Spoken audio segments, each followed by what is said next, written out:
Yo, welcome back to another episode of the Money Matters podcast. This is a Mailbag Monday where I, your host, Jack, go live every single Monday at 6 p.m. Eastern. We will cover whatever happened in the last week regarding Bitcoin.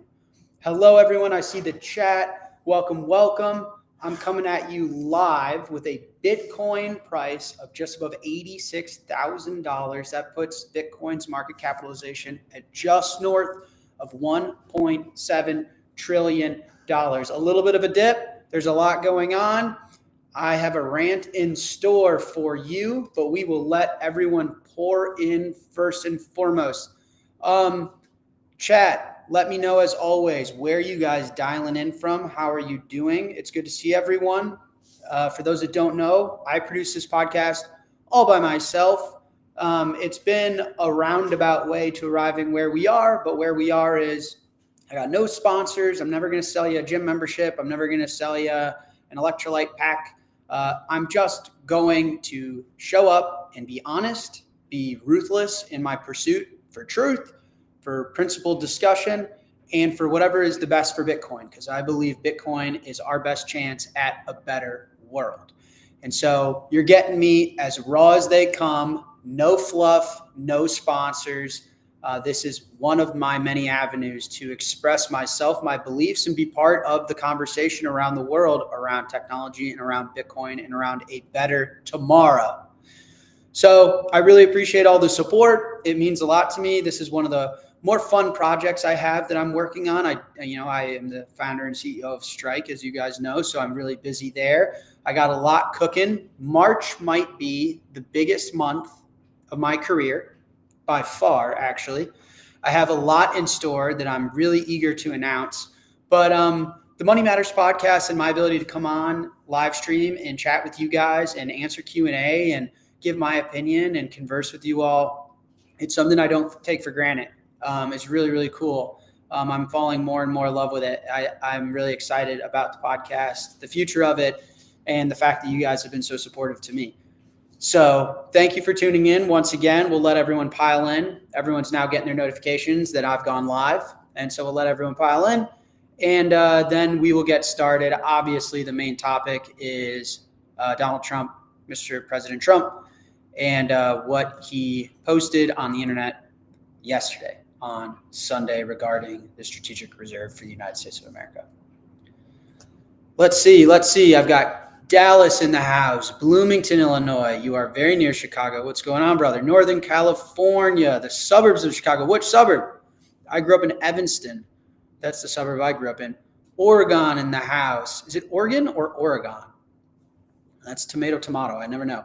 Northern California, West Michigan, Alabama. Much love, guys. Much love. Also, as we're letting everyone pile in, as you guys know, I pride myself on transparency and accessibility. I really think that the world is a better place when it's transparent. I believe information should be free. So in part, I try and make myself as accessible and transparent as I could possibly be. And so I do Q&A every single week, every Monday. What happens is there's staff at Strike. So there's some team members of mine, some colleagues of mine that are in the chat that you guys are typing in right now. And they're recording all the questions that you guys ask, because it'd be a little bit weird and a really difficult show to run if I answered all the questions as they came at me in real time. So what happens is you guys have questions as I'm ranting and talking about what's on my mind. And then at the end, I have a collection and a document very neatly organized by subject, actually, of all your questions. And then I run through them and I try and give as thoughtful answers as I can. Really for me, nothing's off limits. Obviously, there's parts of my life I want to keep to myself. Obviously, there's parts of my business that I need to keep to myself, but more or less, no rules, nothing's off limits. And I really want to set the standard for what it means to be transparent and accessible as a CEO of a fairly big company for my customers and the community that I care so deeply about and that we as a business care so deeply about. Wow, okay. I think everyone's excited about the topic today. We've got already over 250 live YouTube viewers. So I'll probably get started in a bit. Let me drink a little bit of water. But welcome, everybody. Thanks again for the support.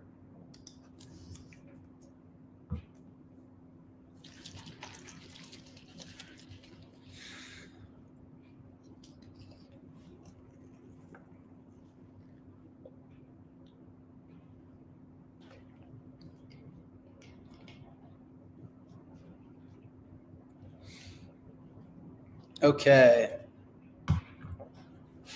One more minute or so, and we will get started. And this week, I'm probably going to go topic first, which is Trump's announcements, and then I'll talk about my market sentiment. So I see some questions about what do I think the price is going, what's about the volatility, et cetera, et cetera. And I will talk about that next because I think the answer and the topic around Trump and the strategic shitcoin reserve is more important and kind of also lends vantage point into how I think about the wider markets. Las Vegas. Nice. I'll be in Vegas. There's something in that shelf over my left shoulder. My left shoulder. This is my left shoulder. If you mean this is my old desk. A little fun fact, this doesn't just look like a empty women's wardrobe. It was an empty women's wardrobe. And I used to work on what was the makeup desk. So like, I guess whoever owned this place before me did makeup on this desk. That's what that is right there. I got a new desk after a while, a standing desk. I'm standing right now. And so that's what that is. I'm just not strong enough on my own to get that desk out of here by myself. So whenever I have time, I'll figure that out. Okay. Let's check on YouTube, make sure everyone's in here. 266 on YouTube, over 600 people across the World Wide Web. I say we get started. What do you guys think? Because I also, big month for me, huge month of announcements, and I have a flight to catch tonight. I'm catching a red eye to New York City. So I actually don't have a full 2 hours today. So I'm inclined to get this show on the road. All right. I say let's do it. Okay. President Trump announced on Sunday a crypto reserve for the United States of America that would include Bitcoin, Ethereum, Ripple, Solana, and ADA, also known as Cardano. Let me be super clear with my thoughts. None of these altcoins deserve to be in the same sentence as Bitcoin. Better yet, in a reserve held and maintained by the United States of America. There's only one coin that did not have a pre-mine, that was fairly distributed, that is actually decentralized. One, and that is Bitcoin. No Bitcoin was created for the founders, was allocated to a special group. Every single Bitcoin owned today was earned through proof of work, whether that is mining, literal proof of work, or whether that is doing real things of value in the real world and using your earnings and your wage to buy Bitcoin. No cheating, no special interest, period. Gold did not have a pre-mine. Corn did not have a pre-mine. Aluminum did not have a pre-mine. Bitcoin did not have a pre-mine. Ethereum, over 60% of the supply was pre-mined. Ripple, 100% of the supply was pre-mined. Solana, over 50% of the supply was pre-mined. Cardano, over 50% of the supply was pre-mined. Human beings own over $900 trillion worth of stuff in the world, okay? We own money, currencies, the dollar, the euro, the pound. We own real estate. We own stock and equities. We own art. We own precious metals. We own collectibles, okay? It's estimated that about half of the stuff we own, we're using as a savings account. You don't own your second home on the beach in a place you never go to actually live in it. You own it because you're trying to keep the money you've earned. You don't own the stock in a company because you've gotten to know the leadership team, you're really excited about the product roadmap, and you want to share in future earnings of the business. It's because you have a 401k and you're just trying to save money towards retirement. You don't own the $100 million art piece because you, as some successful hedge fund manager, think that you need to put $100 million on your wall. You own it because you plan to sell it later.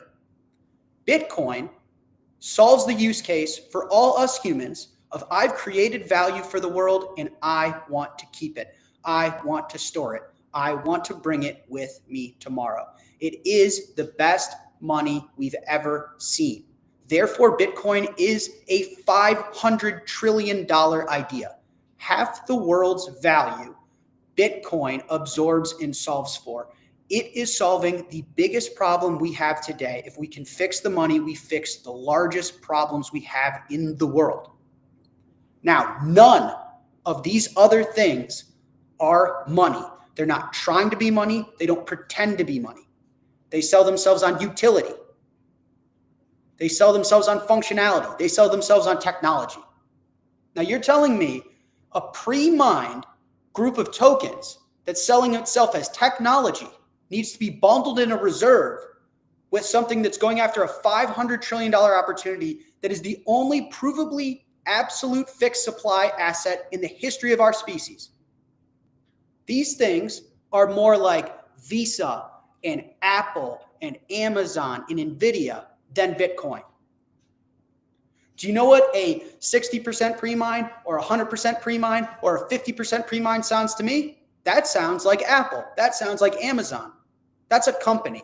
That's a company that has 100% of the stock. They let in early investors and they try and build something valuable. If you're going to force the American taxpayer to buy stuff by effectively putting a gun to our head, at least let me buy Apple. At least let me buy Amazon. At least let me buy NVIDIA. The US government's going to put a gun to my head and force my hard-earned wage to buy Ripple? It's the most pathetic and embarrassing thing. It's outrageous. It's outrageous, and it's being called out. The CEO of Gemini, the CEO of Coinbase. I've not seen one person I respect that's built something of value in this world credibly stand and applaud whatever the hell Sunday was. It is outrageous and ridiculous. These things at best are companies, and at worst are scams. And the United States looks ridiculous supporting them. It is outrageous. I'm 30 years old. I plan to be a father and raise my kids in this country. This isn't a joke for me. Prior generations have dumped all their debt and all their bad decisions and all their misallocation of capital on my generation. And Bitcoin's our chance to fix it. And get these meddling pieces of shit out of our strategic reserve. And if you're going to force us to buy pre-mined companies, at least let us acquire the best performing ones that people actually use around the world. All that I saw from Trump's post is who donated to the guy, not what is strategic for our country. Period. Bitcoin is a $500 trillion idea that can fix the biggest problems in the world today. I've not met a soul on this planet that uses Ripple, ever. I've seen all the press releases. I've seen all the banks claim stuff. Never in my life. And let's say something like Ripple goes on to be the next Visa. Visa is worth $700 billion and it's probably overvalued. I'm saying Bitcoin is already worth close to $2 trillion and it's going on 500 trillion. It's going to restore the ability for everyone to consume the things they need and save the value that they want. Ridiculous. And the last thing I'll say, let me be super clear about who I am as a man. Okay? People have reached out to me and said, hey, you should calm down your tone. You shouldn't talk like that on the public. You know, you've garnered quite a big following to be that aggressive on topics and to certain people. Let me be clear about something. I don't plan on compromising anything. What Bitcoiners and the wider market can expect from me is integrity, ethics, principles. I'm not here to make friends. I don't need more friends. Okay? I'm not here to make compromises. This notion that if crypto wins, that means Bitcoin wins as well. I don't ever plan on looking my future son in the eye when he asks, Daddy, why did you support Ripple in our strategic reserves? I plan on saying I didn't. And I don't care. I don't care if it's the president, a super important CEO, or someone down the street. Don't take it as arrogance, by the way. When I'm wrong, and I admit it, and I change my opinion.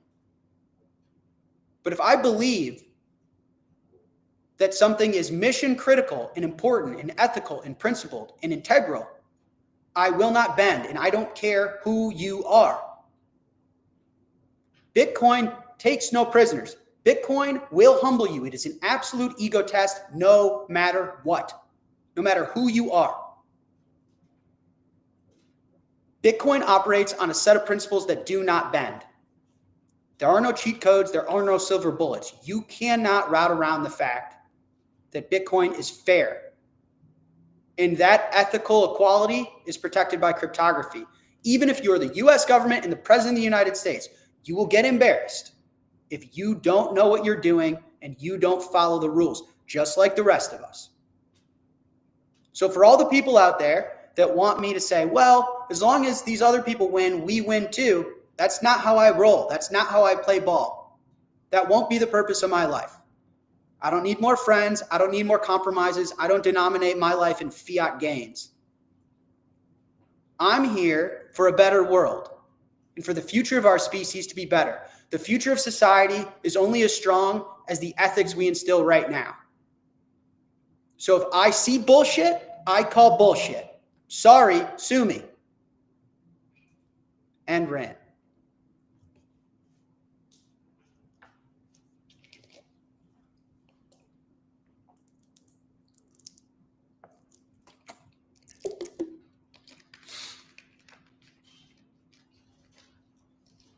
Everyone wanted my opinion on this stuff. There you go. You got my opinion.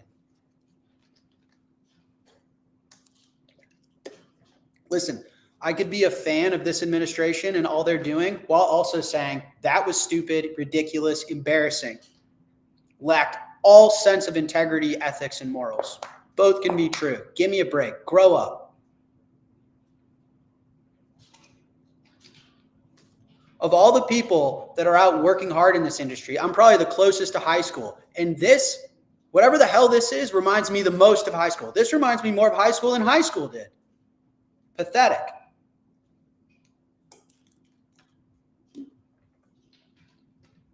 Pathetic. And you guys don't understand, Bitcoin's a $500 trillion idea in today's purchasing power terms. Obviously, as the dollar gets debased, that number will just continue to go up. So I think in purchasing power terms, Bitcoin still has about a 500x left in it. If Ripple becomes Visa, cool, $700 billion company, who cares? If Ethereum becomes Amazon, cool, add someone to the Mag 7, sweet. Mind you, these things will never because they're giant scams. But my point is, there is Bitcoin and then there's everything else. Okay? Don't get it twisted. And it's not like, okay, well, I mean, technically this is a Bitcoin strategic reserve because it's a reserve that Bitcoin is in it. So, you know, we take our wins where we can. No, we don't. No, we don't. If I call bullshit, it's because I see bullshit. Since when, let me ask you guys a question. Since when did resigning and compromising on your integrity become how to make progress? Has society lost its fucking mind? Because I'll tell you guys exactly what you can trust out of me.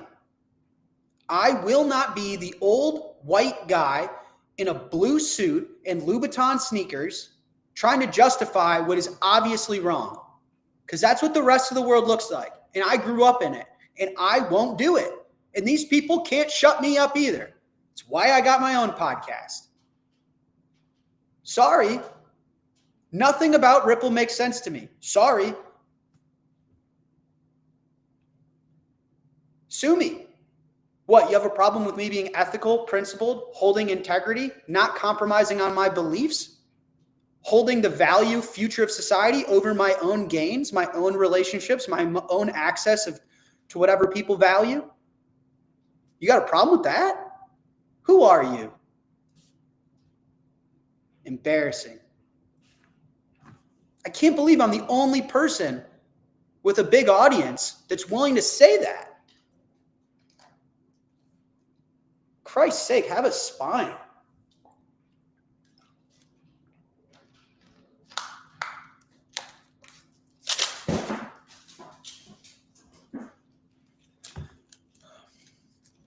Okay. There's my rant. We'll clip that. We'll put it on the internet. Listen, if you guys think, talking shit about me is going to get to me, I've been doing this a long time, bucko. I know I look young, and in some respects I am young, but I'm a vet when it comes to this. You can't get under my skin anymore. So people are going to love me. People are going to hate me. I'm going to be me, because I'll tell you what, I've seen it all. And the world needs truth, transparency, honesty, authenticity, because they don't get enough of it. All right. Now on to the wider market. So Bitcoin is back at the price as it was before Trump announced it. How is this possible? Guys, don't fall for this shit. Listen, this announcement, we didn't learn anything new. Let me be clear about something. The United States can't afford to buy anything. They can't afford it. They're going to buy a bunch of crypto tokens? Really? How? How?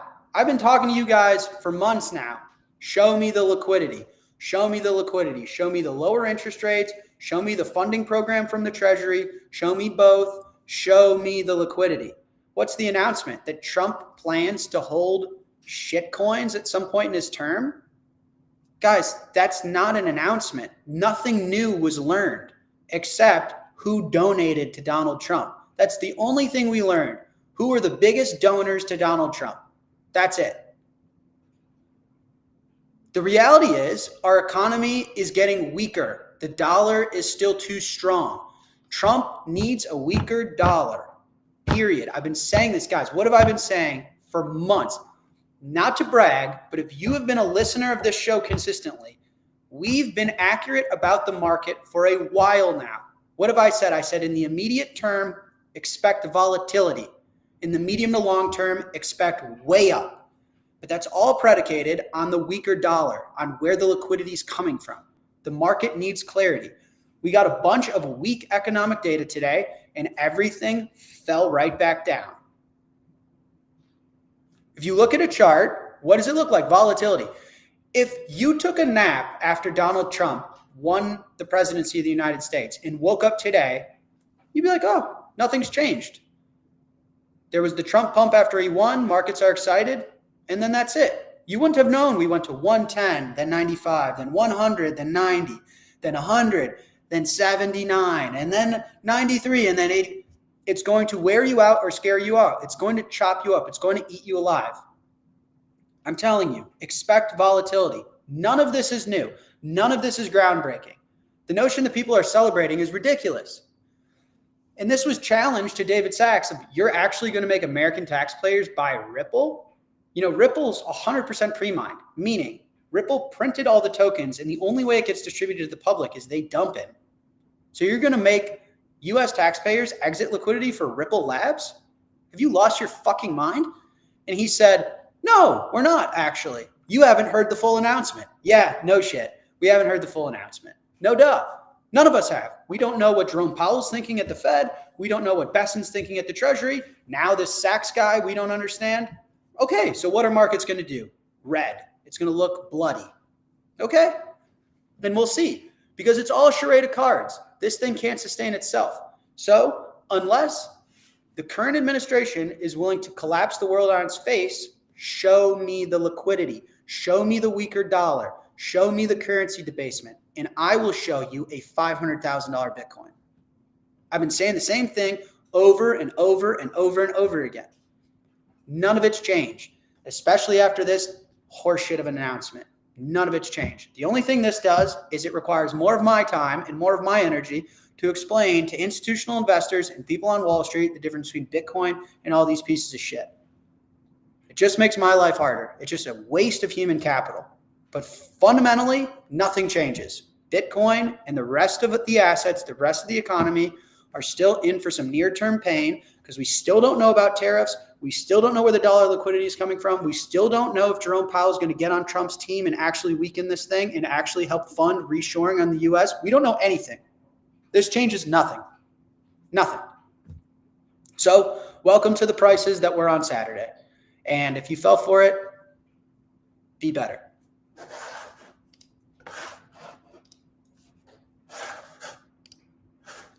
That's why you listen to the Money Matters podcast, because I'm going to tell you what it is. And I've been around the block once or twice or for 12 years. I know exactly what I'm talking about. Exactly what I'm talking about. A lot of these people that have big voices, they've not been around for 12 years.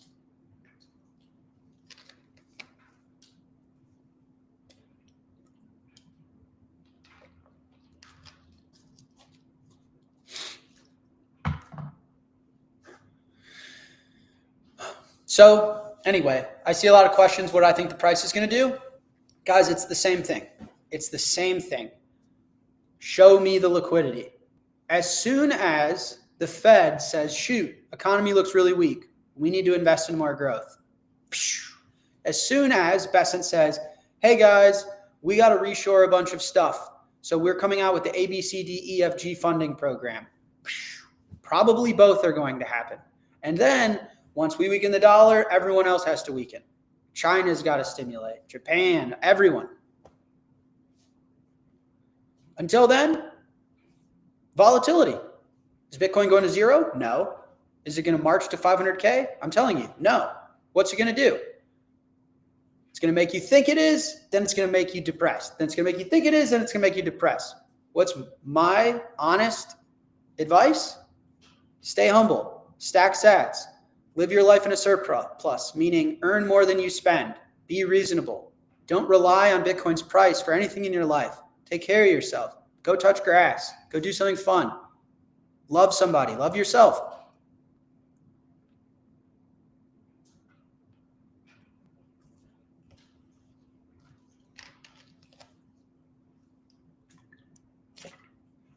Okay.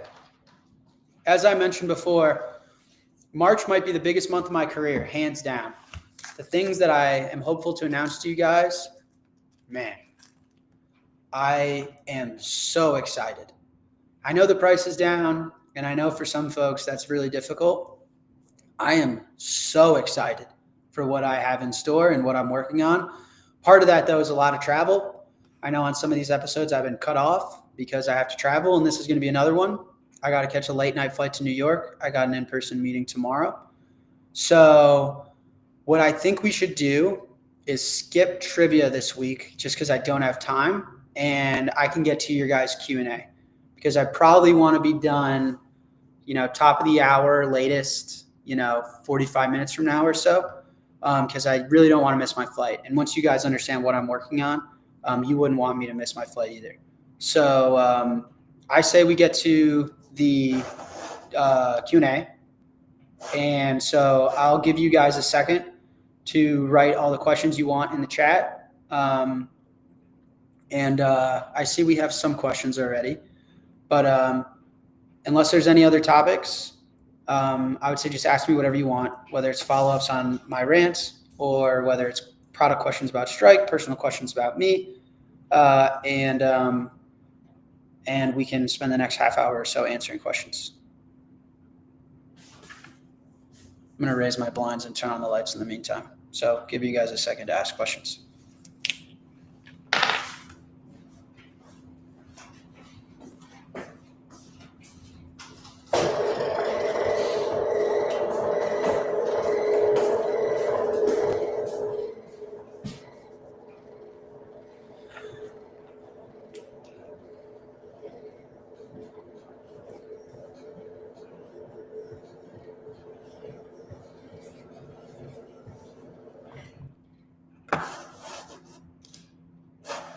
Okay.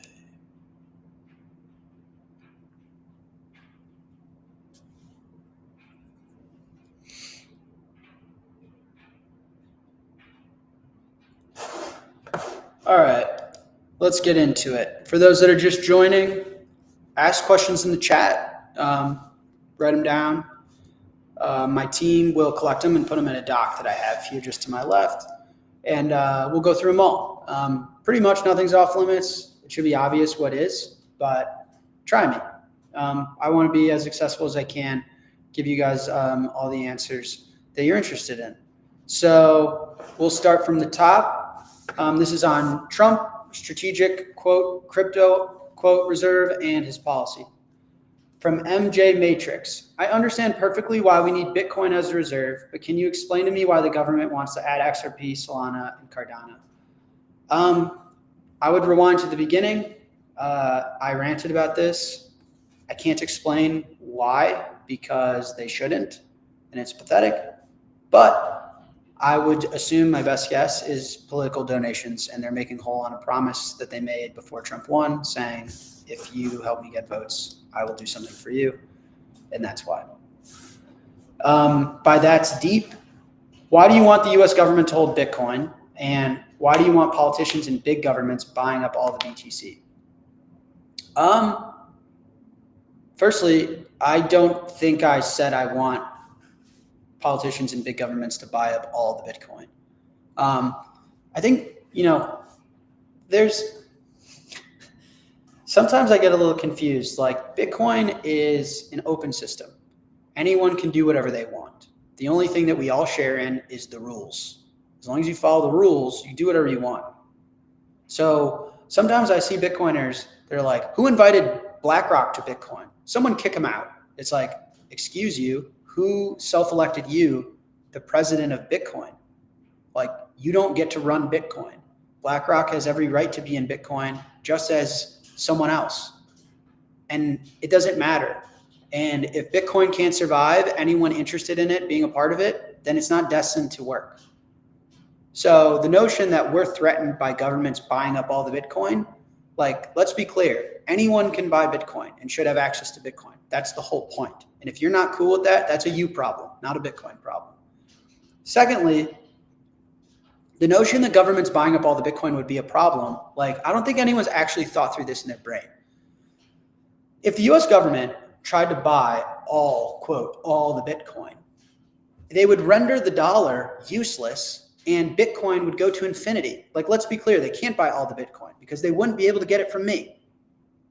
It doesn't matter how, if you were to say, I'll buy all of your Bitcoin for $1 trillion per Bitcoin, I wouldn't do it, because then what would a dollar get me? It'd be useless. I'd just start living on Bitcoin, and surely everyone else around me would start accepting Bitcoin, because dollars are an utter, complete, useless piece of paper. So the notion that we're threatened by governments buying all the Bitcoin, if the market of Bitcoiners is willing to trade in their Bitcoin for fiat pieces of paper, then we're all doomed. We don't deserve this project in the first place. But what would probably happen is, as soon as we break out and through the rational natural sellers, so as soon as we get through the miners, and as soon as you get into the price discovery of, okay, I need Bitcoin, Can you guys give me your Bitcoins for $150,000 per coin? No. 200,000, 250, 300, 350, 400. That's what price discovery looks like. And they're never going to get my Bitcoins. And eventually the dollar is going to be worth such shit and have such counterparty risk to me holding it. So that's not a thing. Just to be clear, I'm not advocating for governments owning all the Bitcoin. I don't think they actually can. Fiat currency becomes far too worthless before that's ever a practical reality. Governments own less than 10% of this asset. The people own it. The people know what they own. They better, or else this project's going to fail and we don't deserve it anyway. So let's be clear about that. Now, why do I want the United States to own it? Listen, I have to raise my kids somewhere, okay? I have a beautiful girlfriend that I love dearly. I plan on marrying this woman. I plan on having kids. I want to be a dad, okay? I love my country. I think the U.S. is the greatest country in the world. I think we have problems, particularly our fiscal situation. Bitcoin is finite. It's the only provably finite supply asset in the history of our species. Nothing else that you can prove has a fixed supply. And you can self-audit anytime, okay? It's a race. You know, whether everyone knows it or not, we're in a race for whoever has the most Bitcoin at the end of the game wins. That's why I will probably raise my kids in the country that has the most Bitcoin by the time they're old enough and by the time I'm a dad. So that's why. I don't want to leave this country. I don't want to deal with perpetual debt and fiscal issues for my children. That's why. Pretty rational. I want to live in a rich country. I want to live in a stable country. I want to live in a country that solves its problems. And I want what's best for my kids. For the same reason that you would want a government to do anything. Next question. What do you think can be considered as a good reserve other than Bitcoin? Gold. I mean, the fact that we have a massive gold reserve gives us pretty easy access to devalue the dollar, gives us pretty, strategic power when it comes to potential neutral reserve currency transitions. So, and then the other things are for utility. Like when people say, well, we can own Ripple and Cardano for their utility. It's like, yeah, but let's be real, okay? Let's not be full of shit. Who actually uses these things? The US government would use these things for what? We own things that are strategically useful. And it's fine. Listen, I'm the founder of a startup. I get it. You can be ambitious and hope that one day your vision becomes true. I'm guilty of that just as much as everyone else. But I would never advocate for the US government to have strike shares in its strategic reserve. I can get that people hope these things have wide use utility someday. The reality is nobody uses these fucking things. If anything, Solana is the most used and it's frictionless gambling. Why on God's, what? Why would the United States own the frictionless gambling utility token as a reserve? It's embarrassing that I've even stooped to the level to spend this much time refuting these things. I sound like an idiot, even engaging in the conversation. Is this announcement by Trump down to the fact that he owes the quote crypto community a favor as they helped him get back in the White House? Probably. I would assume this is about donations, lobbying. It's all transactional, right? I would assume. Yeah. Are all those coins/companies American companies? I remember Trump hinting towards highlighting and prioritizing American crypto companies. Doesn't matter. Maybe. Who cares? What? It doesn't matter. The whole point, we don't even know who created Bitcoin. And it's obviously the best, cryptocurrency in the world. Who fucking cares? Again, the US government has a long road towards becoming a Bitcoiner. And in the middle of that, the longer they let their ego get in the way, more humiliation and pain.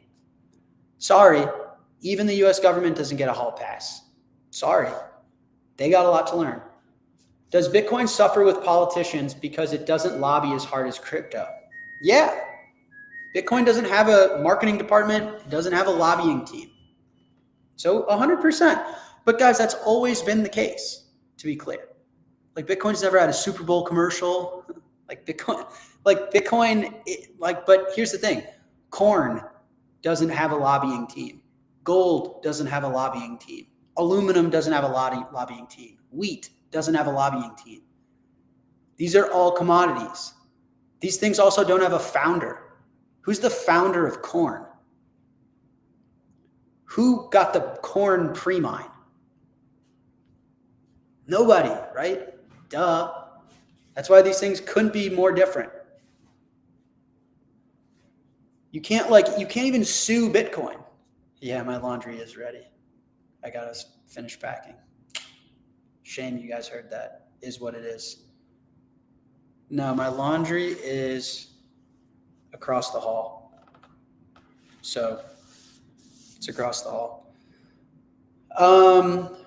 Do you have advice for what the average Bitcoiner can do to help push for a Bitcoin-only strategic Bitcoin reserve?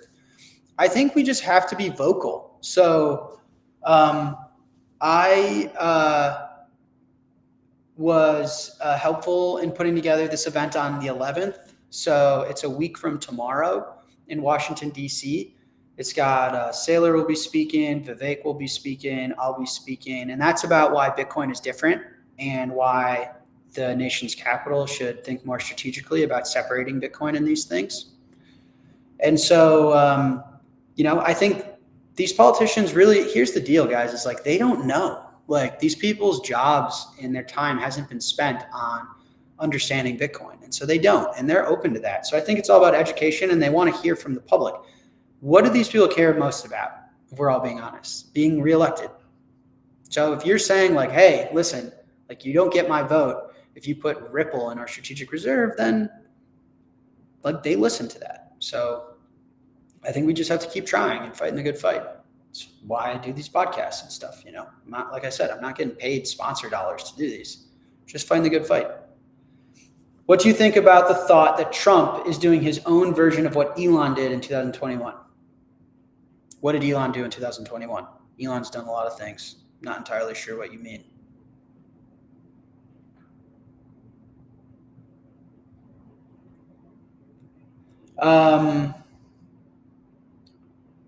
Out of the strategic crypto reserve that's been announced, what percentage do you think will be allocated to Bitcoin? Or do you think Bitcoin will have its own separate reserve?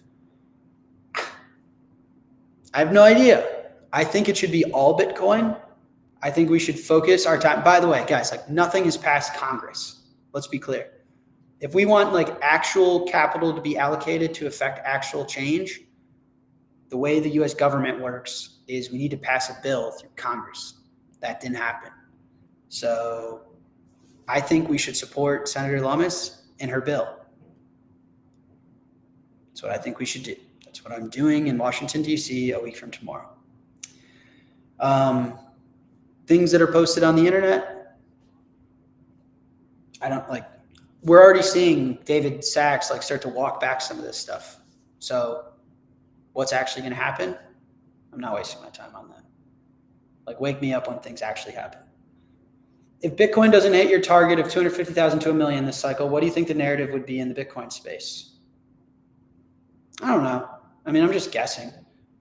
I think we need, the world needs a weaker dollar. So Bitcoin's got to go higher.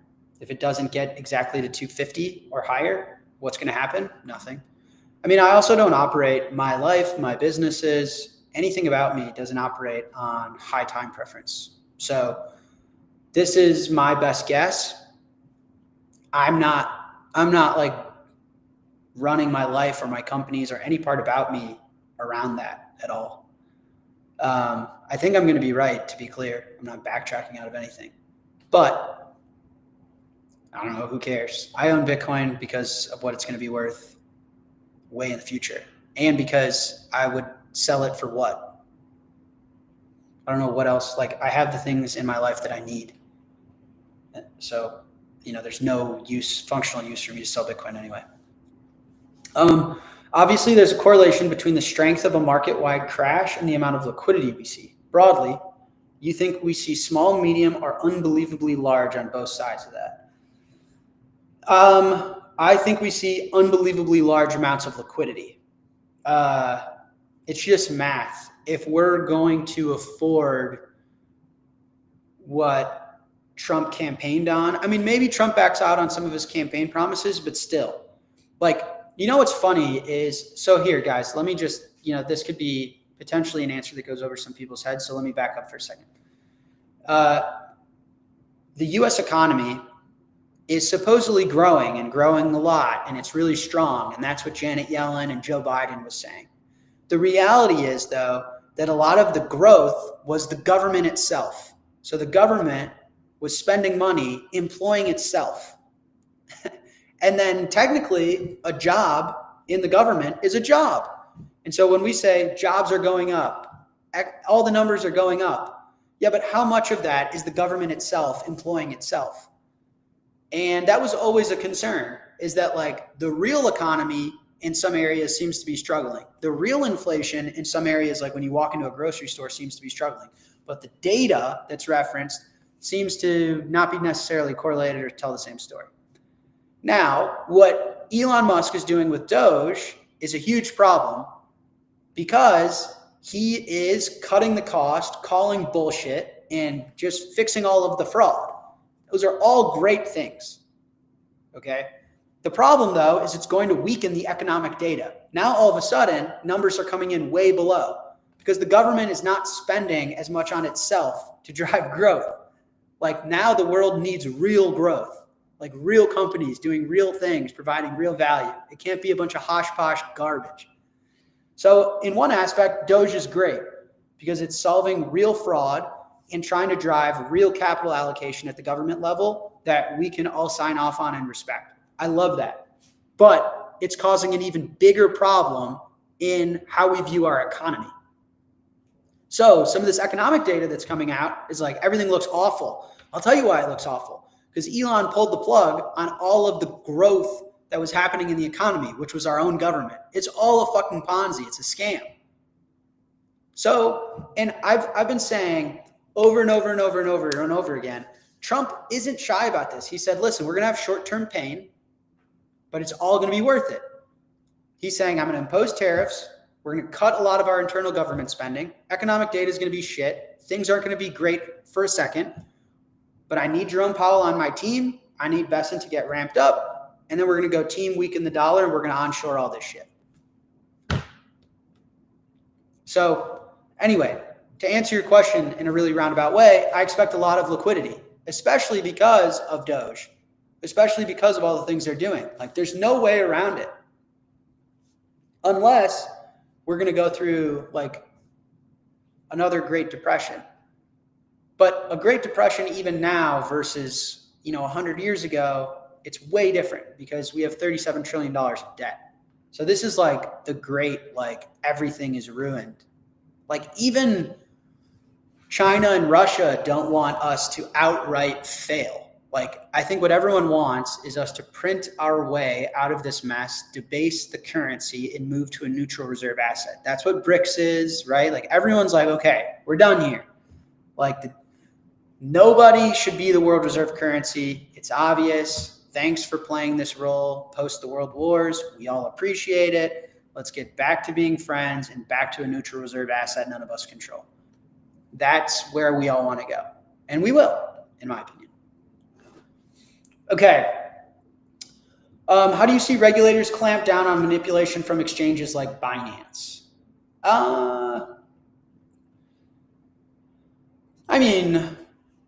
Regulators can do super obvious things like, if companies want access to the US markets, you can make them onshore and disclose certain things. But I think that the free market kind of fixes manipulation. There's no such thing as really manipulating Bitcoin because there's only 21 million of the actual fixed physical commodity itself. And if you look at the data, like a tiny fraction of that is even on exchanges. So you can't like fully functionally manipulate it, especially when you've got people like BlackRock and iBit and everything. Like even doing what FTX did is so much harder now than it was in 2020. So I don't know. I mean, you can always apply more regulation, but I honestly, I run a regulated exchange. I think the free market is probably better at solving the problem that I think you're hinting at. I mean, regulation, in my opinion, solves for different things. But what are your thoughts on GameStop and the CEO with Saylor and also following Bitcoin accounts? I mean, my thoughts on GameStop are my thoughts on every other company. If you have a lot of cash, you need to own something because the dollar is only going down. Given the things that you can own, Bitcoin's the best thing to own. But that also goes for any person, for any family, for any government, for anyone. It's like, listen, we all wake up and we contribute value to the world. We don't barter. We don't exchange service to service directly. We contribute value to the world. In exchange for it, we get money. We get a way to store and persist that value. And then we use that thing to go get the things we want, like food and housing and travel, whatever. And so you have to make a decision at the margin. What should I own? Clearly, this guy is smart enough, probably the CEO of GameStop, to know he probably shouldn't have $5 billion of cash. And the market is increasingly not interested in that. It's probably not giving him a premium. They're probably not valuing it very highly. So the fact that he's interested in Bitcoin, is that a surprise to me? No. I think he should buy Bitcoin. But I think everyone should. If you're not buying Bitcoin, what are you doing? I fundamentally believe that. Thoughts on quantum computing in the future, and what will Bitcoin's migration look like? So I think the quantum computing scare was a little bit overblown, personally. Just my personal opinion. I think it's still a ways away, but the upgrade will likely look like a hard fork, which, it is what it is. None of this is a doomsday threat to Bitcoin. I mean, maintaining the world's money in the form of open source software is inevitably going to have its own challenges, but that's all they are. They're challenges, just like everything else in life from time to time. So it would look like a hard fork. It would require an upgrade, at least for now. I mean, obviously we'll see. I don't want to make any promises, and I'm certainly not the one that should be the spokesperson for anything like Bitcoin Core. But it would look like a hard fork. It's very far out in the future. We have plenty of time to plan. I think a lot of the fears are overblown. Although, preparing in advance isn't bad either. It's probably reasonable and responsible. But life would go on. And obviously the coins like Satoshi's coins that probably wouldn't be able to upgrade because no one knows who Satoshi is and the coins haven't moved since. So everyone assumes that those coins are gone. Then yeah, like Satoshi's coins would go poof. Thoughts on how layer 2s on Bitcoin are developing? I think good. I think it's great. I think we have a free market competition to provide more utility value for Bitcoin. And there's things like Lightning and Liquid and all sorts of ideas. And I think it's great. And I think, listen, you're going to see more progress when there's more demand. So like I run what is now like a decently big company on Bitcoin, and we see more progress in certain areas when we get more demand from customers. That's just how the free market works. Like the world's not going to allocate a bunch of capital and go out of its way to solve a problem that nobody wants to solve, or that no one's demanding the world to solve. So I think that there's increasingly more appetite to use Bitcoin in ways that require faster transactions and cheaper transactions. The reality is it's not the dominant use case today. It is what it is. So I think these things are evolving at a pace they should be. There's constant growth. I mean, at Strike, we don't do any marketing. All metrics across are up and to the right. We grow very organically, including our Lightning stuff. But I would say that our Lightning stuff grows at a far slower pace and is much smaller than the rest of our business. And that's expected because I think the majority of our customers want to acquire Bitcoin, want to secure Bitcoin, want to be able to move it on chain.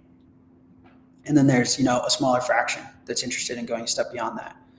And so I think as Bitcoin matures, also it's only, $1.5 to $2 trillion asset class right now.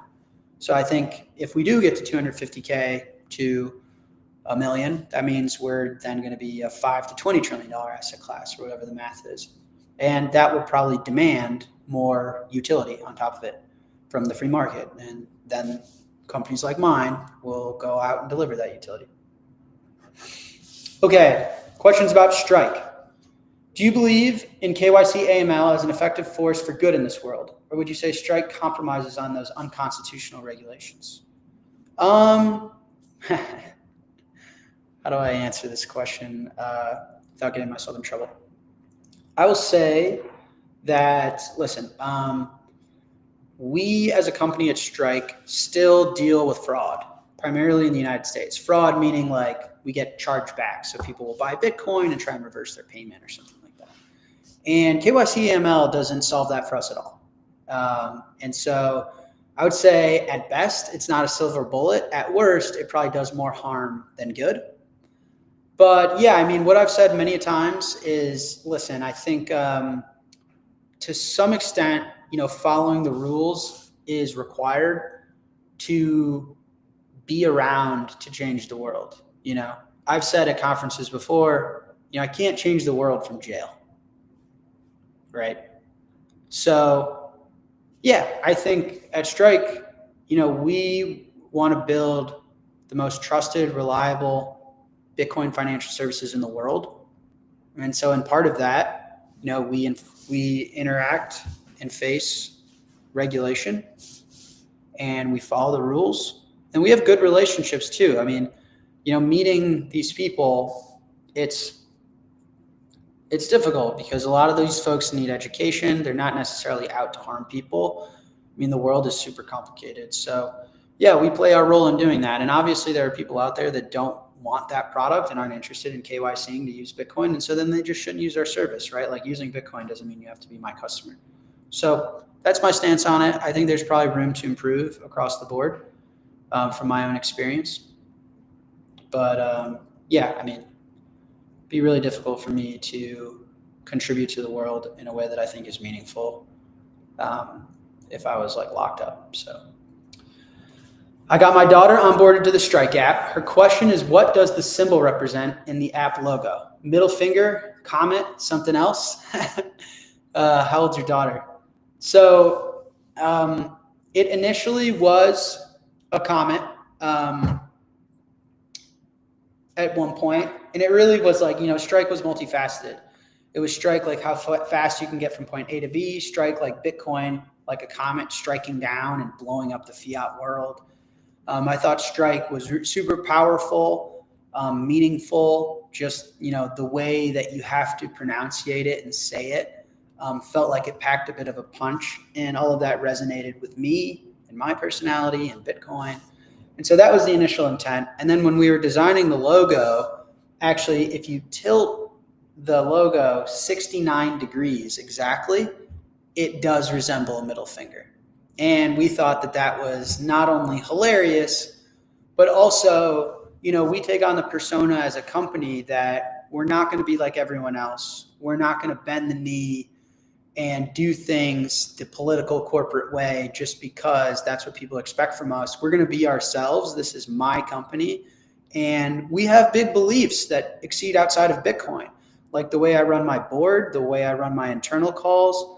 I think we can do a lot good for the world, and just how to build a business, how to run it. I mean, we are extremely profitable, and we hold ourselves to that standard for ethical reasons. We don't believe in being unprofitable because we believe profitability is the financial way of doing more for the world than you're consuming from the world. We're producing more value for the people outside of us than we take to produce that value. And so just these type of concepts for us are different. It's not how traditional Silicon Valley or other people would build a business. And so when we had the opportunity to, mess with little middle finger and 69 degrees and stuff, it felt very us and very on brand. So that's the truth behind it. It's a little nugget for our diehards. Will the current administration make it easier for Strike to be allowed in New York? I'm not sure, but I mean, honestly, we've been pending in New York for years. So whether they do or not, we feel like we're ready to be in New York, and we want to be in New York, and we've been following the process with NYDFS. So whether the new administration is helpful or not, we plan on being in New York, hopefully, Okay, lending questions. Heard you discuss two things: not having a loan on your home because not wanting to owe anyone, and yet desiring a product for yourself to borrow against your Bitcoin. Will you elaborate on the difference? Yeah, so I actually am going to mortgage my house probably, um, because I agree. I mean, the real estate is just not, it's not an asset that generally appreciates against the dollar in a really meaningful way. Um, so anyway, I think the simple answer to your question is what we all want is, listen, Bitcoin, let's say, just I'll round down. Bitcoin's created $1.5 trillion worth of wealth for people like you and I around the world. People want access to that wealth. They don't want to sell the Bitcoin. What do people want? People want to be able to take out a loan against their Bitcoin, let the Bitcoin grow against the loan, the principal. The dream product is that we would allow you to take your interest payments and roll it into the principal and just let your Bitcoin outgrow the principal. And then in that way, you get access to the wealth that you've accumulated in Bitcoin terms without selling the Bitcoin, without incurring a taxable event. And then you can take that cash, put a down payment on the home, and then live your life producing income to pay the mortgage. And so I'll probably take the wealth out of this house and I'll put it into Bitcoin, and I'll do exactly that. So my thinking has evolved, and I'm not as interested in borrowing against real estate, especially this isn't land necessarily. I mean, technically it is, but I'm in a high rise in Chicago. So anyway, not to dox myself, but I think you guys knew that. So yeah, hopefully that answers your question. And I think, there's such cool stories. I'll be able to tell these in detail because our product is, I see the next question, I'll answer it in a second when it's coming out. But, we're starting to roll these loans out in production. So, the amount of lives that we're going to be able to change as a company. People go from not being able to buy a house, not being able to start a business, or for example, how the hell would I give someone in Ghana a loan? What are they going to upload a picture of their house in Ghana and I'm supposed to assess the value of Ghanaian property through Strike? It'd be impossible. But the mere fact that you can buy a physical asset in Bitcoin, deposit it on an app, we take no counterparty risk in issuing you a loan. You can go off and do what you need with that capital. It's life-changing. Some of the early VIP access that we're giving the product to, these are going to be first homeowners. These people are going to start, a business they've only dreamed of starting. So super cool. We're very excited about it. When is the loan product coming out? Can you give us some details? Yeah, so I kind of hinted at it, but within this month, we'll have, the product live with customers. It won't be public. I've talked about this before. The way we roll out products, we care deeply about the quality of the product. And we care deeply about, the business is at a size and scale now where I can't just turn something on for everybody all at once. So the way we traditionally roll out really massive features, or in this case is an entirely new business line for us, is we'll roll it out to some VIPs or to some folks that have helped us test, our internal employees, our large customers of ours, our investors, whatever that special interest group is. And they'll give us feedback. And so, there's a slew of us, I'll be included, we, take out a big loan against Bitcoin. And then we'll slowly, roll that out. And sometimes we do tranches like 10% of our customer base, 20% of our customer base, 30% of our customer base. And then, within, weeks or a month or so, everyone has access and you'll see an announcement from myself and we'll walk through it. But, we're like, giving out loans now, basically, more or less. So that should tell you everything you need to know for now. And yeah, just to give you guys context again, let me just, sell the product real quick and why I think it adds a lot more utility to Bitcoin's story. And just as a customer, listen, I'm a customer of Strike just like you guys are. I use the product every single day. I live on the product. So, I'm really excited about it because it's changing my life. So in Bitcoin, you have something that's averaging every single year going up 60% against the dollar, 60. Okay, you don't want to sell that thing. You should never have to sell your Bitcoin if you can afford not to, right? Especially when you sell it, you owe the government 20, 30, 40% of that sale because of taxes. So not only are you letting go of ownership of the thing that goes up more than anything else in the world on average, but then you also have to share in your profits with the government. Not the most ideal. Now, let's look at an asset class like real estate. People that bought Manhattan real estate 400 years ago, they never had to sell it. What they've done is mortgage against it, and they borrow against it to buy another building or to start a pizza shop or to start a bar in New York. And then eventually they can pay that down. Now their real estate keeps appreciating against the dollar, right? And so we want the same thing with Bitcoin. I want the ability to say, here's Bitcoin I have in Strike. I want to take a little bit of that value out as a loan in cash. And so let's say the interest rate is whatever, 5, 10%, whatever that number is, 15% even, doesn't matter. It's less than 60%. So the amount Bitcoin goes up over time is going to out-earn the amount of interest that I have to pay on the loan. And that way I'm unlocking the wealth that I have in Bitcoin, and I can store more of my wealth in Bitcoin. And this is an immense, we at Strike, we're not asking you you don't have to walk into a bank to get a loan. We're not going to ask, what are you doing with the money? Because obviously what a bank is trying to assess is how creditworthy are you to pay it back? Oh, you're starting a new business? What's the business? What's the likelihood it's going to be successful? We don't give a shit. You buy digital property, you put it on the app. The user experience is insane. You literally swipe a toggle how much money you want. Then you literally click withdraw, and we put it in your bank account in a second. You want $250,000, $1 million, $5 million to go do something interesting in your life? Done. Easy. No taxable event. And then even think about this. If you want to not have to pay interest payments and you want to take the interest and roll it into your principal, then you just have an ever rolling loan against a growing amount of collateral as Bitcoin goes up over time. So it's really, really amazing. I see people in the comments, it could be used with bill pay. Absolutely. So you can take out a loan against your Bitcoin, pay your bills with that fiat, and it gives real utility. Like there's someone in my personal life that reached out to be a VIP customer to get access to this because their daughter wants to buy a home. They're trying to start a family. They're hoping to be a grandparent soon. And the daughter would struggle to put down a down payment. The mortgage wouldn't be an issue. The couple creates enough cash flow to carry the mortgage, but the initial down payment would be financially stressful for them.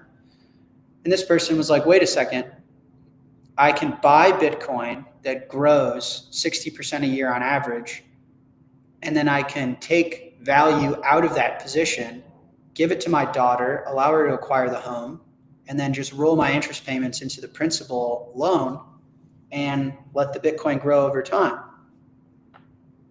Incredible. So literally changing lives. Yeah, there is a liquidation price, obviously. I mean, it's how the product works. I'm not just giving away money for free.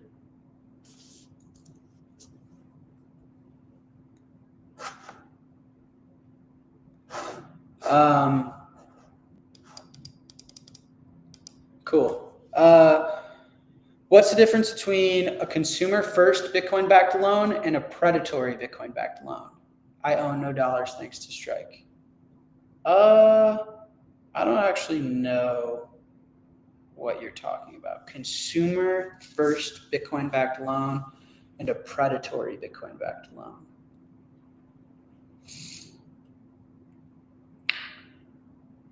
I don't know what the difference is. What's a predatory Bitcoin-backed loan? Like the terms are bad or something?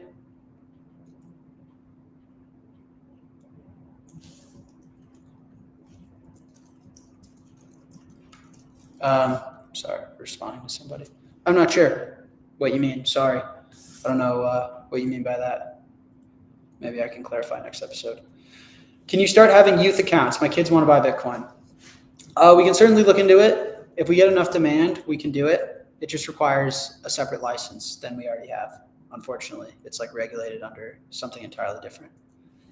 Can you add a feature so we can track our percentage in USD returns? Yes, we are working on that. I know the team has it prioritized, so it should hit your apps at some point in the near future for sure. I know we're working on it. Is Strike going to develop an in-house cold storage product? Yeah, I think it's something we're looking at. For us, getting a loan against your Bitcoin was the top demand for customers. And it seemed like, the best way for us to add functional utility to Bitcoin and our product suite. And we saw demand across the board in every, whether it was smaller accounts, large accounts, Europe accounts, US accounts. It was across the board. It's the world. There's trillions of dollars now of wealth creation in this asset class. And the only way to access that wealth is by selling the asset itself. That's unacceptable. And so that is why our focus is where it is.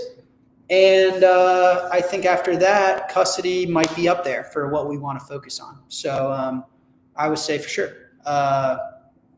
we're going to take a look. I mean, I don't want to make any promises. I don't even know what the product would be exactly, but the more demand we get for people that want to take security of their Bitcoin more seriously and want to do that with us, we're going to, I don't know if any of you guys in the chat have had a conversation with myself or the team, but we frequently send out requests for our customers to talk with us, give us insights into their thoughts and what they would want. And so we'd probably go about a process of what that product could look like and how it'd be different from what exists, what people don't like about what's out there today.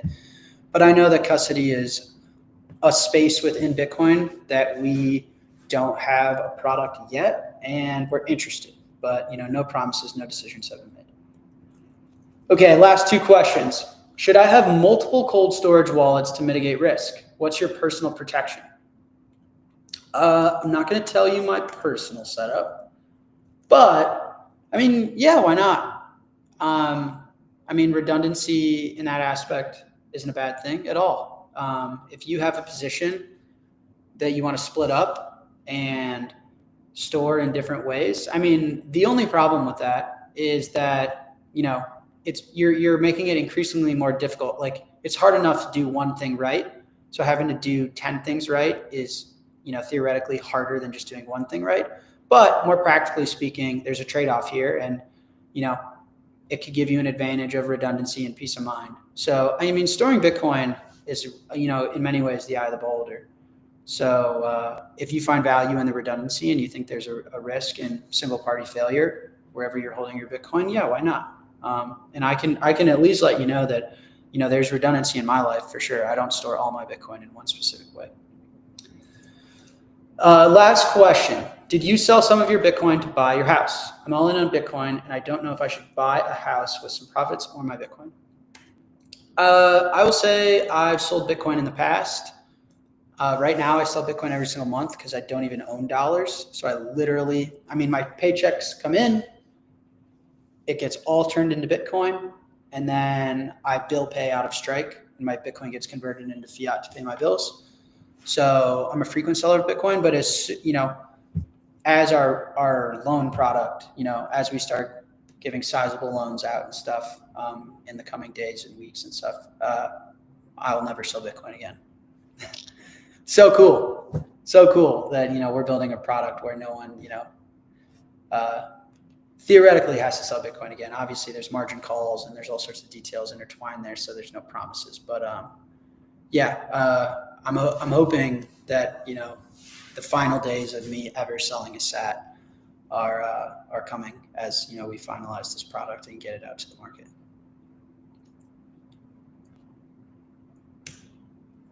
Cool. Okay, ladies and gentlemen, I got to catch a flight. You guys heard my laundry. I'm doing the de-wrinkle. I'm trying to get one of my plain t-shirts all nice and de-wrinkled for this meeting I have tomorrow. So I'm going to jet. I'm glad I had an opportunity to talk about the strategic reserve stuff. Didn't hold back. You guys now know my opinions. I could be wrong about some stuff. Listen, if I am, I'll put my hand up. As far as I can tell, I'm not. I see bullshit, I call it bullshit. You guys can always trust in me for that. I'm not a politician. I'm not like a corporate suit. I am who I am. I always have been. I always will be. And I'll see you guys next week. I love doing this with you. It's a blast. This is the most fun show ever. No ads. I don't have a lot of pressure to grow it or anything. I do have my own goal of trying to get to 100,000 subscribers before the year is over. We're almost at 20,000. So if you haven't subscribed on YouTube, if you don't mind doing that, we have some cool things in store. We have a total rebrand of the podcast. So new logo, new name, new everything based on your guys' feedback. And then I have episodes. So I have an episode with Press and Pish that will be our first episode. It's really good. And I'll start just recording episodes, like, conversations that I have in my life. So whether that's Saquon Barkley or Dave Portnoy or conversations I have on Wall Street, I'll just constantly ask people if they'd be cool if I recorded the convo. And the podcast will kind of just follow the conversations I have in my life around Bitcoin, and then we'll go live once a week. So cool things about the podcast. You guys are really the ones driving its future based on all the feedback. So continue to leave stuff in the comments. Let me know what you think. Can't hurt my feelings. It's all constructive in my opinion. And I'll see you guys next week. Don't fall for the volatility. If you need to, just close your screens. Go do something productive. Bitcoin's not going anywhere. It's just going to chop around for a bit. All right. Take care, guys. Much love.